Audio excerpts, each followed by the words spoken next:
복음의 능력이라는 제목을 삼고 함께 은혜 받기를 원합니다. 여러분, 복음은 우리가 지식으로 알고 머리로 전달하는 어떠한 정보가 아니라, 복음은 나의 삶에서 체험이 되고 경험이 되는 하나님의 능력이 됩니다. 맞습니까? 이것이 어디에서 명확하게 설명이 되고 있는가 하면은, 예수님이 이제 이 땅에 내려와서 첫 번째 공생의 첫 사역 가운데 첫 번째 설교했던 팔복의 메시지를 보면 예수님의 역설적인 가르침이 있어요. 역설적이라는 것은 세상에서는 능력이라고 말하지도 않고 알려고 하지도 아니하는 그러한 의미인데, 이 팔복의 메시지를 잘 보면은 마태복음 5장 3절에서 10절의 말씀을 잘 보세요. 심령이 가난한 자는 복이 있나니 천국이 그들의 것이며, 애통하는 자는 복이 있나니 그들이 위로를 받을 것이며, 온유한 자는 복이 있나니 그들이 땅을 기업으로 받을 것이며, 의에 줄이고 목마른 자는 복이 있나니 그들이 배부를 것이며, 긍휼히 여기는 자는 복이 있나니 그들이 긍휼히 여김을 받을 것이며, 마음이 청결한 자는 복이 있나니 그들이 하나님을 볼 것이며, 화평케 하는 자는 복이 있나니 그들이 하나님의 아들이라 일컬음을 받을 것이며, 의를 위하여 핍박, 박해를 받는 자는 복이 있나니 천국이 그들의 것입니다. 여러분, 저 말씀을 보면 하나같이 예수님의 그 역설적인 그런 가르침을 보게 되지 않습니까?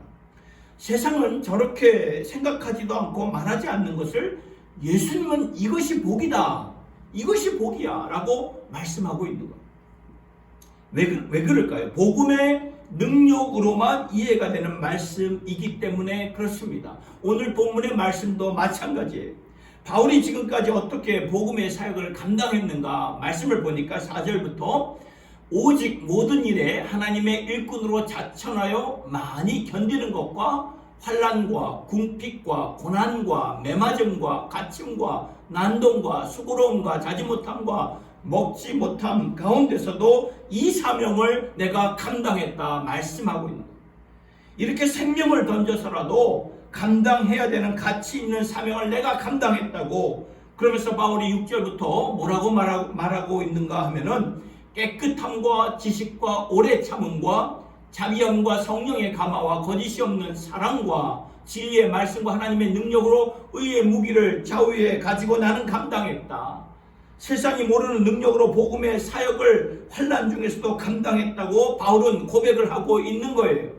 그런 가운데 어떠한 축복의 결과를 가져오게 되는가? 9절부터 보니까, 무명한 자 같으나 유명한 자요, 죽은 자 같으나 보라 우리가 살아있고, 징계를 받은 자 같으나 죽임을 당하지 아니하고, 근심하는 자 같으나 항상 기뻐하고, 가난한 자 같으나 많은 사람을 부유하게 하고, 아무것도 없는 자 같으나 모든 것을 가진 자로다. 역설적인 복음의 능력을 우리에게 말씀해 주고 있어요. 그렇다면 바울이 체험했던 복음의 능력이 오늘 우리도 체험해야 되는 능력이어야 하는데, 복음은 누구를 가리킵니까? 예수를 가리킵니다. 복음은 예수입니다. 그러면 우리가 예수를 지금 믿고 있잖아요. 그렇다면 그 복음이 나에게도 주어졌다는 것인데, 그렇다면 어떠한 자들이 복음의 능력을 누리게 되는 것일까요? 첫 번째, 견고함을 가진 자가 복음의 능력을 누리게 되는 거예요. 견고함이에요. 견고한 자에게 주어지는 하나님의 능력이에요. 견고하다는 것은 뭘 의미하는 거예요? 흔들리지 않는다는 거죠. 오늘 본문 3절의 말씀을 보세요.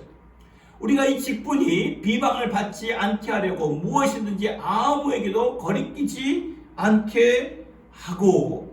무슨 말입니까? 복음의 직분을 받은 자로서 내 사명이 아무에게도 거리낌 일이 없기를 바라는 마음으로 바울은 열정적으로 자신의 그 사역을 감당했다는 말입니다. 그래서 바울은 모든 일에 하나님의 능력으로 견뎠고, 환난과 궁핍을 마다하지 않았고, 매맞음과 갇힘을 뚫고 나가면서 견고하게 사역을 감당했다는 것입니다. 그렇다면 우리가 전하는 복음이 언제 비방을 받게 되는 것일까요? 보면은 우리의 믿음이 견고하지 않을 때 세상으로부터 비방을 받게 된다는 거예요. 우리가 무엇을 시작했다가 포기할 때가 아니겠습니까?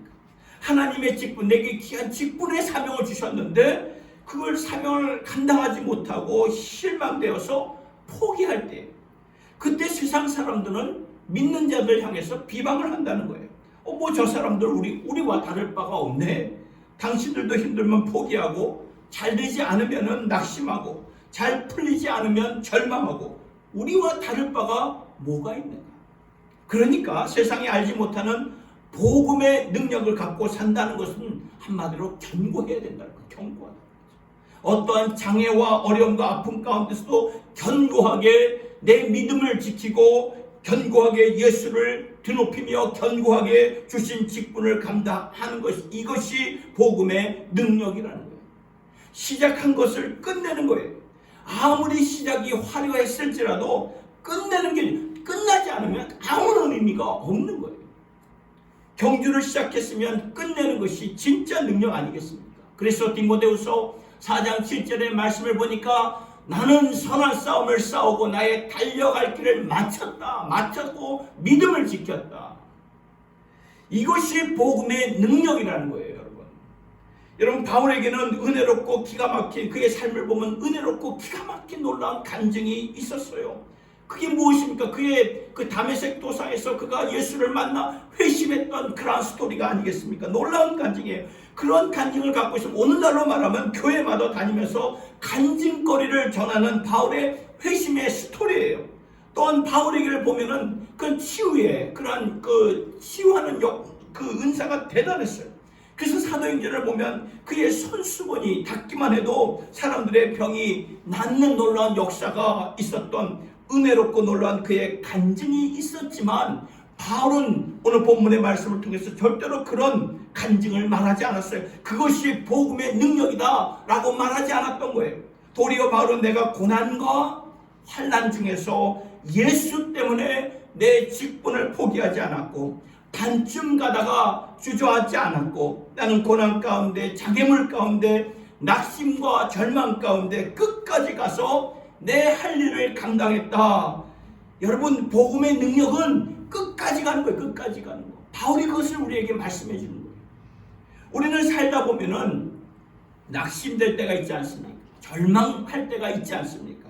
주님을 이렇게 섬기다가도 이렇게 회의스러운 마음이 생길 때가 있지 않습니까?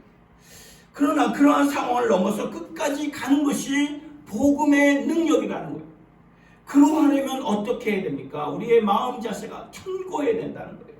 하나님이 함께 하실 때 우리는 견고해지죠. 구약 성경에 여호수아가 나오는데 여호수아는 모세의 후임자였어요. 모세하면 나라를 지도했던 지도자 중에 거물급 지도자가 아니었겠습니까? 근데 그 모세가 세상을 떠나고 이제 젊은 여호수아가 모세의 후임자가 되니까 이 여호수아 마음속에 너무나 두려운 거예요. 그때 하나님께서 여호수아에게 주신 약속의 말씀이 있어요. 그 말씀이 여호수아 5장 5절에서 7절의 말씀이에요. 내 평생에 너를 능히 대적할 자가 없으리니 내가 모세와 함께 있었던 같이 너와 함께 있을 것입니다. 내가 너를 떠나지 아니하며 버리지 아니하리니 오직 강하고 극히 담대하여 나의 종 모세가 내게 명령한 그 율법을 다 지켜 행하고 우로나 좌로나 치우치지 말라. 그리하면 어디로 가든지 형통하리라. 보셨나요? 내가 평생에 너와 함께 하리라. 이것이 하나님의 약속이고 믿는 자들, 오늘 우리가 예수를 믿는 자들에게 주시는 약속이라는 거예요. 내가 너와 함께 하니까 두려워하지 말라 말씀하시면서 너는 강하고 담대하라. 내 종 모세와 함께 했던 것처럼 내가 너와 함께 하리라. 이것이 하나님의 약속인데요. 이 하나님의 약속과 능력을 받은 자는 어떠한 모습으로 서야 되는 것입니까? 말씀을 보니까 좌로나 우로나 좌로나 치우치지 않고, 무슨 말이에요? 요동하지 않는 견고한 모습으로 서 가야 된다는 거예요. 그래야 하나님이 함께 하시겠다는 말씀입니다. 여러분, 하나님이 함께 하실 때 견고하게 해주시는데 견고함의 열쇠가 두 가지가 있어요. 그것은 우리가 이거예요. 상황을 바라보는 관점과 우리의 마음가짐이라는 거예요. 이 두 가지가 굉장히 중요합니다. 여러분, 그렇다면 상황을 바라보는 관점에 대해 초대교회 성도들을 한번 생각해 볼 때 초대교회 성도들은 굉장히 어려운 그런 환경과 형편 가운데서 예수를 믿었어요. 오늘날 이렇게 자유가 있는 그러한 나라에서 예수를 믿는 것 어려운 게 아니죠. 어려운 거 아닙니다. 그러나 초대교회 성도들이 예수를 믿었던 것은 목숨을 건 그러한 믿음이었어요. 오늘날 마치 이슬람 국가나 북한에서 믿음 생활하는 것과 똑같은 원리예요. 결단코 쉬운 게 아니에요. 그런 가운데 이 초대교인들의 관점은 이러한 세상이 돌아가는, 그런 자기를 핍박하고 힘들게 할 때 이러한 세상이 돌아가는 꼴 좀 보라 이렇게 말하지 않고, 이러한 세상을 버리지 않고 이 세상에 우리를 위해서 오신 그분 예수를 바라보자. 조그만 관점의 차이인데 너무나 다른 차이가 되어버리지 않습니까? 오늘날 사회나 정치나 경제를 보면 풀리지 않고 더 꼬이고 더 혼란스러운 가운데서도 하나님의 백성된 우리들은 이 현재 지금의 상황에 대해 비판적인 시각을 갖고 말을 하는 것이 아니라 하나님의 부흥을 꿈꾸고 부흥을 위해서 기도하는 주의 백성들이 되어야 된다는 것입니다. 관점의 차이죠. 이게 혼란스럽고 꼬인다고 해서 야 이거 어떡하냐 큰일 났다 하면서 주저앉으면 안 된다는 거예요. 혼란스럽지만 하나님의 손길이 아니면 풀 길이 없구나, 이런 마음을 가지고 우리가 신앙생활을 해야 돼. 이 관점의 차이라는 거예요. 여러분, 코로나가 온 세상을 뒤엎어서 벌써 1년이 이제 지나는 그런 시점에 왔지만, 뒤엎었을 때에 작년 3, 4월 때 얼마나 우리의 마음이 이렇게 혼란스러웠습니까? 언제 어디서 어떻게 누구를 통해서 걸릴지 모르는 질병이기 때문에 우리는 내색은 하지 않았지만 속으로는 이렇게 두려운 마음이 있지 않았습니까? 그때 이거 어떡하지? 큰일 났다 하면서 주저앉아버리는 것이 아니라 그럴 때수록 우리가 기도해야 된다는 거죠. 지지난 주일에 이 교단에 속한 모든 교회가 한마음을 합해서 이렇게 기도에 참여했던 것처럼 말입니다. 그러니까 마음이 견고하기 위해서는 관점이에요. 그래서 우리의 삶에 어려움이 이게 생길 때 있잖아요. 어려움이 생기면 이 어려움을 어떻게 하지? 어떻게 극복하지? 어려움 자체에 우리가 관점을 두는 것이 아니라 어렵기 때문에 나의 믿음이 증명되는 때이구나. 여러분, 우리의 믿음이 언제 증명이 되나요? 어려울 때, 힘들 때요. 여러분, 힘들고 어려운 것은 나의 믿음을 증명해 주시는 그 하나님의 기회이고 하나님이 내게 주신 특권이라는 거예요. 이걸 우리가 놓치면 안 된다는 거예요. 관점의 차이죠. 그렇습니다. 마음의 견고함은 관점이고, 그리고 두 번째로는 우리의 마음가짐이에요. 세상이 흔들려도 마음이 흔들리지 않으면 절대로 흔들리지 않아요, 여러분. 잠언서 3장 5절에서 6절의 말씀 같이 한번 읽어보도록 하겠습니다. 시작. 너는 마음을 다하여 여호와를 신뢰하고 내 명철을 의지하지 말라. 너는 범사에 그를 인정하라. 그리하면 내 길을 지도하시리라. 여러분, 이 말씀에서 하나님을 경외하는 것은 어디서부터 시작된다는 것을 보게 되죠. 마음가짐에서 시작되는구나 깨닫게 되죠. 너는 마음을 다하여 하나님을 신뢰하고 내 명철을 의지하지 말라. 그래서 성경은 내 명철이 끝날 때 내 명철을 의지하지 말고 그때부터 내 마음을 다하여서 주 너의 하나님을 신뢰하라. 범사에 그를 인정하라. 그리하면 내 길을 지도하시리라. 마음에서부터 시작되는 거예요. 마음이에요. 시편 기자는 고백하죠. 그래서 시편 57편 7절의 말씀, 하나님이여 내 마음이 확정되었고 내 마음이 확정되었사오니 내가 노래하고 내가 찬송하리로다. 얼마나 참 귀한 말씀이, 이 귀한 말씀에 이 찬양의 곡도 있어요. 확정되었고 확정되었사오. 믿음의 눈으로 주님을 바라보게 되는데 마음이 이게 시작의 포인트라는 거예요. 선장은 배가 침몰해도 마음이 요동하지 않는 자가 진짜 선장이 아닙니까? 그렇지 못한 선장 때문에 지난 몇 년 전에 우리나라에 얼마나 참 아픔이, 참 슬픔이 있었습니까? 그러나 우리의 선장 되신 예수님은 인류의 죄를 짊어지시고 대신 십자가에 달려 죽으심으로써 아버지께로부터 버림을 받았을 때 마음을 잃지 않으셨다는 거예요. 버렸을 때, 아버지부터 버렸을 때 마음을 잃지 않으셨어요. 도리어 아버지, 내 영혼을 주께 맡깁니다. 이렇게 예수님이 참혹한 십자가 사역을 감당하셨던 이유는 주님의 마음이, 예수님의 마음이 요동치 않았기 때문에, 그래서 마음이 중요하다는 거예요. 오늘 우리가 이 복음의 능력을 견고함으로 누리기 위해서는 마음가짐입니다. 내 마음이 말씀 위에 확정이 되어야 되고 하나님의 약속 위에 확정이 되어야 된다는 거예요. 그럴 때 문제가 더 이상의 문제가 아니라 문제는 도리어 하나님의 영광을 새롭게 체험할 수 있는 기회로 변하게 된다는 말씀이죠. 이것이 복음의 능력이에요. 두 번째, 복음의 능력이 우리의 삶에서 어떻게 나타나는 것입니까? 그리스도의 성품이라는 거예요. 오늘 본문 6절과 7절의 말씀을 보세요. 깨끗함과 지식과 오래 참음과 자비함과 성령의 감화와 거짓이 없는 사랑과 진리의 말씀과 하나님의 능력으로 의의 무기를 좌우에 가지고 내가 감당하게 되었다. 바울이 고백을 하잖아요. 저기에 적혀있는 모든 목록을 하나로 묶어준다면 그리스도의 성품이에요. 성품. 깨끗함의 모습, 하나님을 경외하는 모습, 오래 참음, 성령의 감화, 거짓이 없는 사랑, 이 모든 것이 그리스도의 성품인데, 여러분, 그리스도의 성품이 우리 안에서 이루어질 때 이것이 복음의 능력이 된다는 것 믿으시기를 바랍니다. 여러분, 성령의 9가지 열매가 무엇입니까? 갈라디아서 5장 22절의 말씀, 사랑과 희락과 화평과 오래 참음과 자비와 양성과 충성과 온유와 절제니 하나같이 다 뭐를 말하고 있습니까? 성품을 막 가리키고 있잖아요. 성품, 그렇죠? 성품인데, 성령님이 우리 안에 임하실 때, 하나님의 영이 우리 안에 임하실 때 우리 안에서 역사하시는 모습이 당신의 성품으로 역사하신다는 거예요. 여러분, 오늘의 세상은 밖에 있는, 겉에 있는 것을 능력이라고 말을 하는 거예요. 밖에서 보여지는 카리스마, 겉에서 보여지는 그런 리더십, 밖에서 보여지는 성공의 모습이 능력이다. 저 사람 저런 능력이 있구나. 그렇게 말을 하지만 성경은 아니라고 말하죠. 성경은 밖이 아니라 겉이 아니라 속에, 내면에 사람의 성품이 능력이라고 말씀하는 거예요.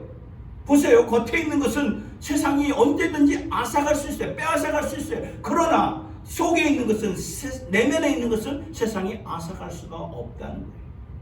영원한 거예요. 이것이 하나님의 지혜입니다. 하나님께서 우리에게 예수의 성품 주심으로 말미암아 그 성품이 세상이 감당할 수 없는 우리의 능력이 되어서 나의 달려갈 길을 마칠 수 있는 복음의 능력이 주어지게 된다는 것이에요. 그래서 하나님께서 속사람의 그리스도의 성품을 얼마나 강조하시는가. 성경을 보니까 로마서 8장 29절에 이렇게 나와 있어요. 하나님이 미리 아신 자들 또한 그 아들의 형상을 본받게 하기 위하여 미리 정하셨으니 이는 그로 많은 형제 중에서 맏아들이 되게 하려 하십니다. 보셨나요? 하나님이 미리 정하셨다. 미리 택하셨다. 선택하셨다. 처음부터 미리 아신 자들, 택하신 자들을 이 목적을 위해 정하셨는데 무엇을 위해 정하셨나요? 그 아들의 예수의 형상을 닮아가게 하기 위해서 정하신 것이라는 거예요. 하나님께서는 우리의 세상에서 성공이나 출세를 해주시기 위해서 정하셨다고 말씀하지 않았어요. 그 아들의 형상을 본받게 하기 위하여서 정하셨다고 말씀하셨는데, 왜냐하면 이것이 영원한 것이기 때문에 그래요. 따라서 하나님께서 우리 안에 궁극적으로 이루시고자 하는 것은 그리스도의 성품이고 이것은 복음의 능력이라고 말씀하십니다. 여러분, 우리는 알게 모르게, 저도 이렇게 그런 이제 경험을 많이 했는데요. 이적과 기적에 많이 이렇게 몰두되어 있는 모습을 보게 돼요. 그래서 이것은 우리가 반드시 좀 깨트려야 할 영적 숙제인데, 어디에서 이적과 기적이 일어났다 와 하고 우리는 거기로 이렇게 가지 않습니까? 그 간증을 들으려고 찾아갑니다. 그런데 성경을 보면은 하나님의 이적과 기적이 언제 제일 많았습니까? 하나님의 기적과 이적이 언제 제일 많았나요? 출애굽 때가 제일 많지 않았습니까? 출애굽 때.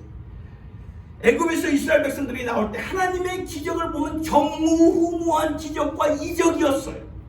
광야에서 수많은 그 밀연뼈 되는 그런 이스라엘 백성들, 기적을 먹고 살지 않았습니까? 만나와 메추라기, 반석에서 터져나온 샘물이며, 이 광야에서 그들은 기적을 먹고 살았어요. 기적을 숨쉬듯이 알았던 자들이었는데, 그때 저들의 마음이 가장 하나님 앞에서 강팍해졌다는 사실을 여러분 보시지 않습니까?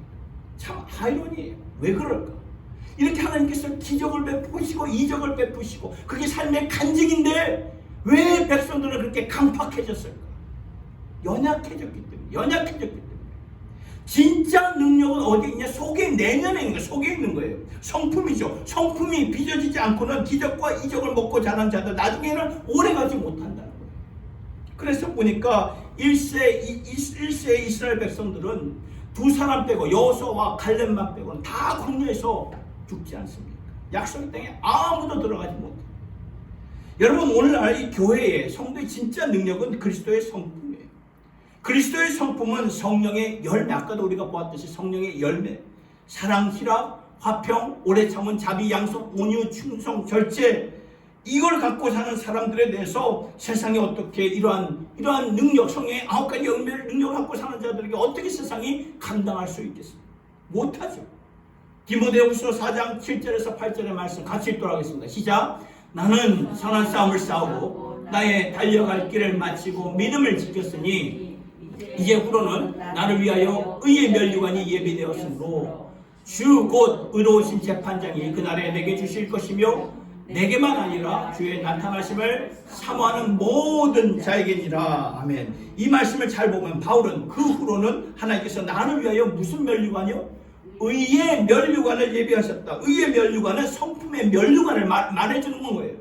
다른 성경의 말씀을 보면 금면류관도 있고 영광의 면류관도 있고 노인의 면류관도 있는데 면류관 자체를 설명해 주는데 오늘 여기 본문의 말씀에서는 의의 사람들, 하나님이 의롭다 칭하시면서 그들 위해 쓰여주실 의의 면류관 성품을 말씀해 주시고 있는 거예요. 그렇다면 의는 누구를 가리키는 것입니까? 의는 오직 예수 그리스도를 말씀해 주는 거예요.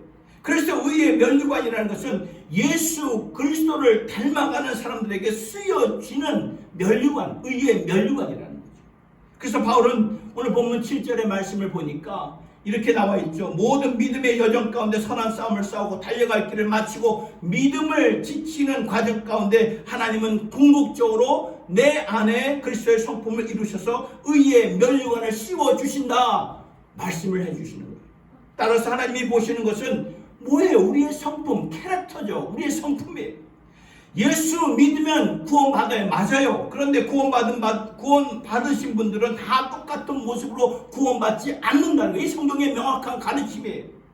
받게 될 면류관도 다르고 모습들도 다 다르다는 거예요.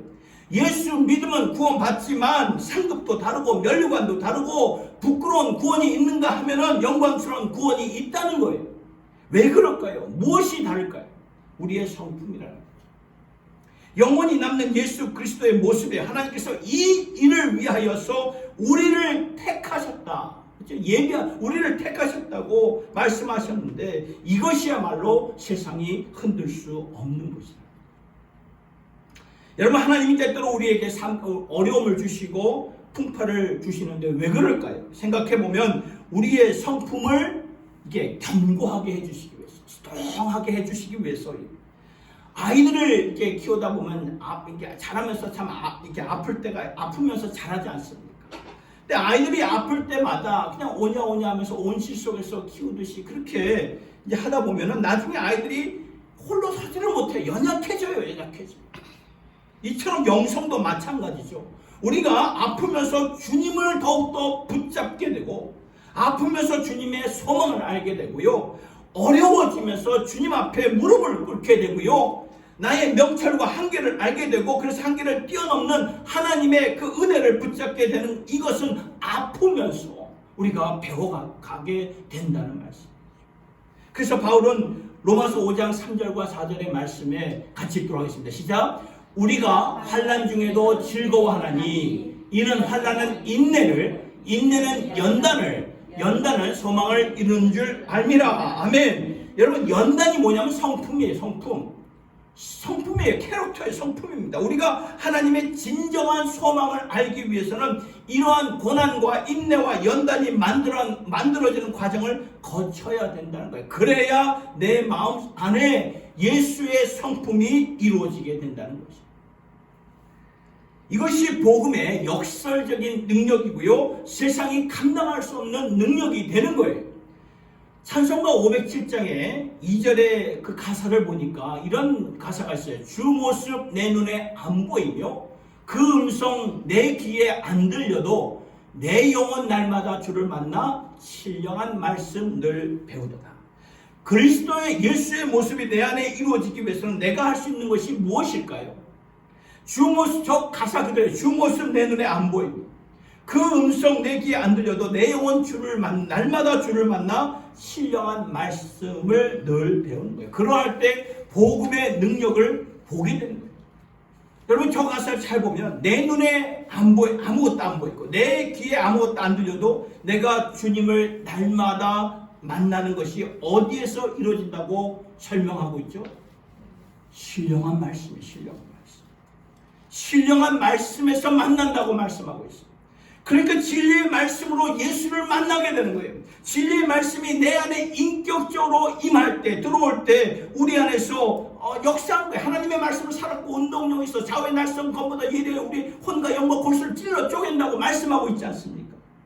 그렇기 때문에 우리는 왜냐하면 예수님이 말씀으로 오셨기 때문에 그분이 말씀으로 우리 안에서 역사하신다는 그렇기 때문에 오늘도 우리는 진리의 말씀을 가지고 살아있는 주님과의 인격적인 만남을 매일매일 이루면서 살아가야 된다는 거죠. 여러분 열왕기상 구약성경의 열왕기상 19장의 말씀을 보면 엘리야 선지자가 나오는데요. 그는 능력의 종이었고 능력의 선지자였어요.